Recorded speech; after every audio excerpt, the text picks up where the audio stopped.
நிழல் என உடன் நான் வருவேனே.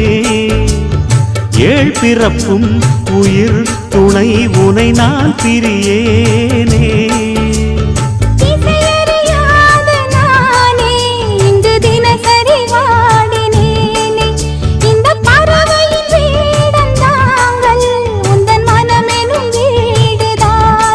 நீண்ட காலம் நேர்ந்த சோகம் நீங்கி போக நானும் தீண்ட யோகம் விளங்கிடும். என்ன கேட்கிற சாமிய 100 செல்வம் கூட